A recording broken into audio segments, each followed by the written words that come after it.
Setiap hari ibu menaruh koin di bola nasi, tapi dia tidak pernah memakannya. Menyerahkan putriku ke sekolah. Saya melihat kotak bekal putri saya kosong setiap kali dia pulang. Sesuatu hari dia mau tidak mau bertanya kepada anaknya. Apakah bento ibumu enak? Sangat bagus. Dengarkan di sini. Wanita itu menyadari tidak peduli seberapa keras dia mencoba. Maka anak itu tetap tidak terima dia. Lalu sang ibu terhuyung-huyung ke taman. Dorong gadis kecil bermain di ayunan. Melihat wanita bertingkah tidak normal. Gadis di sebelahnya buru-buru datang untuk menariknya keluar. Keduanya lari ketakutan. Saat ini senyum aneh muncul di wajah sang ibu. Ternyata, sejak menikah dengan keluarga kaya, aku segera mengetahui bahwa perempuan selalu membenciku. Untuk menyenangkan gadis kecil itu, pada hari ulang tahunnya, sang ibu memberikan putrinya sekotak pulpen. Meski di permukaan dia tersenyum cerah. Tapi saat wanita itu membersihkan rumah keesokan harinya, saya menemukan kotak pena untuk anak saya hilang. Padahal dia mencari di setiap sudut rumah. Masih tidak dapat menemukan kotak pena yang kuberikan sebagai hadiah. Ibu yang bingung menunggu anaknya pulang dari sekolah dan bertanya di mana dia menyimpan kotak pena itu. Melihat ini, sang putri mengatakan bahwa kotak pena itu dicuri oleh teman sekelasnya. Awalnya dia tidak mengira anak itu akan berbohong. Tak disangka keesokan harinya toilet di rumah dimatikan. Hingga petugas pemeliharaan datang ke rumah untuk membersihkan saluran pembuangan. Wanita baru mengetahui kebenaran. Ternyata penyebab WC mampet disebabkan oleh gadis yang melempar kotak pena ke bawah. Dia baru sadar setelah ini.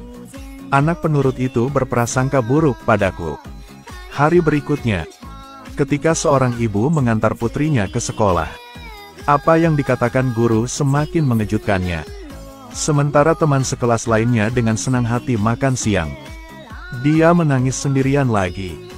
Hanya setelah guru menanyakannya, Ibu tiri tidak menyiapkan makan siang untuknya. Ketika guru bertanya tentang bento, ibu tiri sangat terkejut. Karena setiap hari dia menyiapkan bento untuk putrinya. Untuk mengetahui apakah dia makan siang di sekolah, wanita sengaja membungkus koin di bola nasi putrinya. Lihat kotak bekal kosong anakku setelah pulang. Awalnya dia tidak banyak berpikir. Tapi malam ini saat dia memberi makan putrinya, suami berhenti. Karena putriku alergi makanan laut. Saat mereka selesai makan dan mencuci piring, wanita itu ingat ada udang di kotak bekal paginya. Dia sangat ketakutan sehingga dia segera bertanya kepada putrinya apakah dia baik-baik saja. Tapi dia diam saja. Wanita malam memberitahu suaminya tentang kelainan putrinya. Namun sang suami berpikir bahwa putrinya tidak memiliki ibu sejak kecil. Dia perlu menghabiskan lebih banyak waktu dengan anak. Setelah mendengarkan wanita itu, dia tidak tahu harus berkata apa. Di hari-hari berikutnya, ibunya peduli dengan putrinya setiap hari.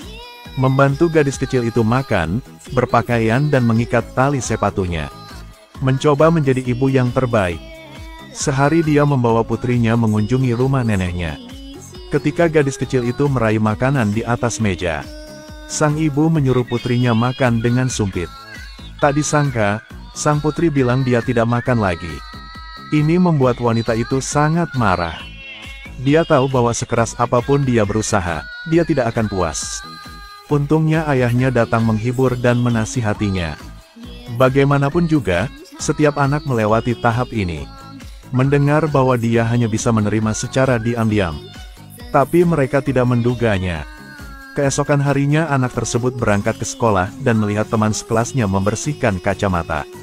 Tiba-tiba muncul ide yang berani. Dia perlahan mendekati teman sekelasnya. Semua orang yang menghadiri pemakaman tahu.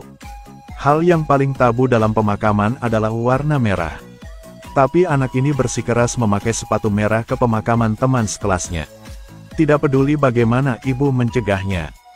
Dia juga tidak mendengarkan. Karena orang ini hanyalah ibu tirinya. Semua orang memakai sepatu hitam di pemakaman. Hanya gadis yang memakai sepatu merah mengkilap. Pria di sebelahnya bertanya pada ibu, kenapa dia memakai sepatu merah? Dia hanya bisa menahan semua ini dalam diam. Setelah pemakaman selesai, wanita itu membawa putrinya keluar untuk mendidiknya. Tapi sekarang para gadis sibuk bermain game. Jangan dengarkan apa yang dia katakan. Malam itu si wanita sengaja merusak koleksi suaminya. Dia panik dan tidak tahu harus berbuat apa. Karena spesimen ini adalah mahakarya favorit suaminya. Tanpa diduga saat putriku melihat adegan ini, dengan semangat mulai menari lagi. Dan bilang dia akan menceritakan ini pada ayahnya. Wanita itu tidak tahan lagi. Tetapi setelah kembali, dia segera menyadari bahwa dia salah. Semoga putrimu tidak memberitahu suaminya tentang hari ini. Tak terduga saat makan malam, anak perempuan itu mengingkari janjinya dan menceritakan segalanya kepada ayahnya. Suami sangat marah setelah mendengarnya, membanting istrinya. Maka wanita itu tidak tahan lagi, berbalik dan tinggalkan tempat menyedihkan ini. Tapi kali ini putrinya tiba-tiba habis. Memohon pada wanita itu untuk tidak pergi. Tapi dia memahami wajah palsu anak itu dengan baik. Dorong putri ke samping dan pergi. Lalu dia sampai di rel kereta api. Jangan ucapkan sepatah kata pun tergeletak di rel. Mengingat kenangan kecil, dia membuat keputusan yang berani. Dia akan mengakhiri semuanya di sini. Namun di saat genting, suami menyadari kesalahannya dan membawa pulang istrinya. Berpikir hidup bahagia sedang menunggu mereka. Tapi keesokan paginya, putri lari pulang sambil menangis lagi. Mengatakan bahwa sepatunya dicuri oleh teman sekelasnya. Mendengar itu, pasangan itu langsung pergi ke sekolah. Cari wali kelas untuk diajak bicara. Tanpa diduga, semua guru menjelaskan itu. Tidak seperti itu. Semua dibuat olehnya. Tepat pada saat ini seorang teman laki-laki masuk. Katanya mendorong teman sekelasnya menuruni tangga. Wanita itu tidak tahan lagi. Kok bisa putriku? Setelah pulang ke rumah malam itu, suami membakar mahakarya. Karena putrimu selalu menjadi yang pertama. Sekarang wanita itu sepertinya mengerti. Hanya jika dia mengabdi pada putrinya, hanya yang bisa hidup bahagia di keluarga ini. Tapi saat kalian berdua pulang, gelasnya disemprot dengan hinaan bahwa dia adalah seorang pembunuh. Agar anak perempuan bisa bersekolah, suami istri memutuskan untuk segera memikirkan cara. Lihat brosur pemeriksaan kesehatan di sofa. Wanita itu punya ide berani. Keesokan harinya mereka langsung menyamar menjadi dokter. Dengan semua tabung jarum bekas, anak-anak semua jatuh ke tanah. Dan keluarga beranggotakan 3 orang menjalani kehidupan yang bahagia. Padahal endingnya jelek. Tapi ini nyata. Memanjakan anak terlalu banyak akan menimbulkan konsekuensi yang tidak terduga. Tidak ada orang tua yang tidak menyayangi anaknya. Tapi menyayangi anak juga harus secukupnya. Jangan merusak dan merusak anak. Terima kasih sudah menonton, selamat tinggal.